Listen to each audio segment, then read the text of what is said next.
Hi, I'm Dave from Robin Dave Games, and today I'm going to teach you to play Unknown. The first step is to choose your mission, which is your win condition for the game. As soon as you complete the requirements of your mission, you win, regardless of what else is going on. For the scout mission, we need to explore all the tiles in the deck to see what's out there, and then get back to base safely. The second step is to set up the base and starting area. This is where we have set up our underground camp, and where all our friends and family live while we are out exploring the tunnels. Place the base tile in the middle of your table, with one of each basic resource tile around it: food, ammo, medicine, and scrap. Next, we need to stock the base with food. For a 4-player game, place 8 green food tokens next to the base tile. At the end of each round, one of these will be consumed to collectively feed everyone. If base ever tries to consume a food but there is none there, we immediately lose the game. We will hopefully be finding more food as we explore, and we can bring it back to base and use the trade action to move it into the stockpile. Now that base is ready, we need to build the tile stack, which is where we will be getting all of the tiles when we explore a new area. To do this, we start with the rest of the starting tiles, which are the ones with the white text box on them, and then add hazard tiles with the green box, and enemy tiles with the red box. For a 4-player game, randomly select 13 hazard tiles and 5 enemy tiles. Shuffle all of these together, and then put the stack where everyone can reach it. Next, we need to prepare the survivors who will be venturing out from the base. Shuffle their survivor cards, then deal 1 to each player. If you only have 2 players, deal 2 survivors to each. You will each play 2.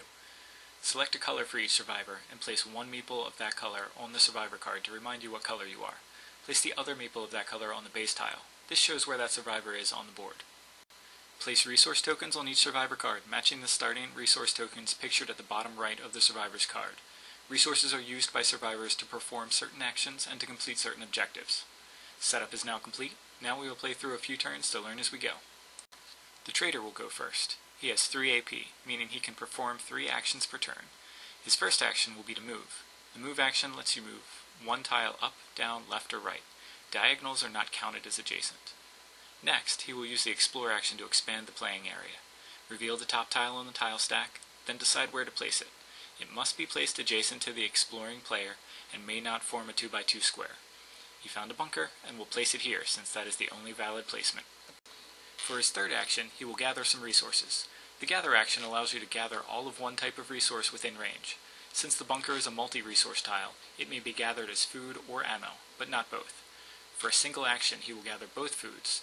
Those tiles are flipped over, becoming cleared tiles, and the trader gains matching tokens on his survivor card. The trader has used all of his AP, but one of his traits is that the trade action does not cost him any AP, so he can still do that. The trade action moves any number of tokens between any number of targets that are within one range of the trading survivor. Since all of the other survivors and base are all within range, he could trade between all of them as a single action. In this case, he will simply give his 2 medicine to the doctor. Next up is the doctor. He will move, then explore, and find some broken stairs. The icon in this corner is an instant effect, meaning that it occurs once when the tile is explored. The exclamation point tells you that it is an uncommon effect, and you can check your quick reference card or manual for a description. In this case, it deals 1 damage to the exploring player and moves the player onto that tile. Survivors are always in one of 3 states: healthy, injured, and incapacitated. Each point of damage moves you down 1 step, and each heal action moves you up 1 step. Being injured costs 1 AP immediately and 1 AP at the beginning of each turn, and is noted by turning your meeple sideways on a hand and a foot. In this case, the doctor has already spent 2 AP, so he now has 0. If he begins his next turn injured, he will only have 2 AP to spend. Being incapacitated means that you cannot do anything, and is shown by lying the meeple flat on the tile. The heal action normally costs 2 medicine when healing others, and 3 when healing yourself, since first aid is more difficult when you are the one receiving it. Luckily, one of his traits is that the heal action does not cost AP, and it also costs 1 less medicine to perform. This lets him heal himself for 0 AP and only 2 medicine. The explorer will go next, moving and exploring, and will find a flood. Part of the instant effect is a knockback, meaning that you found something scary, and now everyone in range flees until there are the indicated number of tiles between them and the source. You choose which path to take, and your retreat may be cut short if you encounter a dead end or other danger. This movement does not cost AP. The other thing that Flood does is to wash away anything useful within a range of 3. All gatherable tiles are cleared, and any tokens laying on those tiles are removed. The striped border around the base tile means that it is a fortified tile. Fortified tiles prevent hazard effects from passing through, so only the ammo tile is cleared. The explorer will spend his final 2 AP running back, and then end his turn. The last player this round is the hunter. She will explore and find an animal lair. In the instant effect corner, there are two spawn icons. The green bordered one spawns an animal on the nearest hazard tile, which is the broken, and the white bordered one spawns an animal on the lair. If there were no hazard tiles on the board, the second animal would spawn on the lair as well. There are three basic ways to deal with enemies: ranged attacks, traps, and close combat. For a cost of 2 ammo, a ranged attack deals 1 damage to an enemy within 2 range and line of sight. For 1 food and 1 scrap, the survivor may place a trap on a tile within 1 range, which will remain there until an enemy enters the tile, then it will deal 1 damage to that enemy and be removed. Anytime an enemy and survivor are on the same tile, they immediately enter close combat.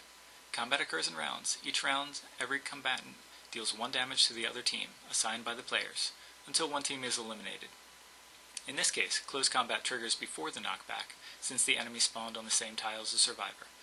The animal and each survivor each deal 1 damage. Since the animal only has 1 health, it is killed.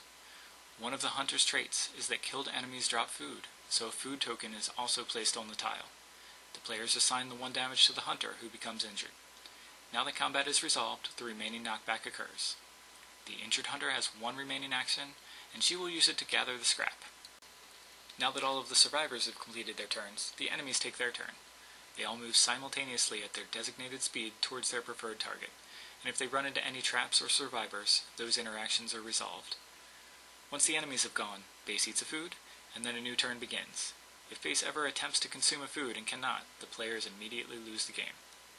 Starting the second turn, the trader will move, then give 1 of his food to base, and take a scrap from the hunter.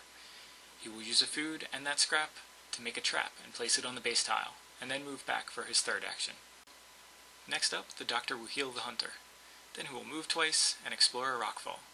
The instant effect is that it switches places with the current tile, and then spawns 3 barrier tokens. Tiles containing barriers, as well as tiles with a hazard stripe, are considered impassable.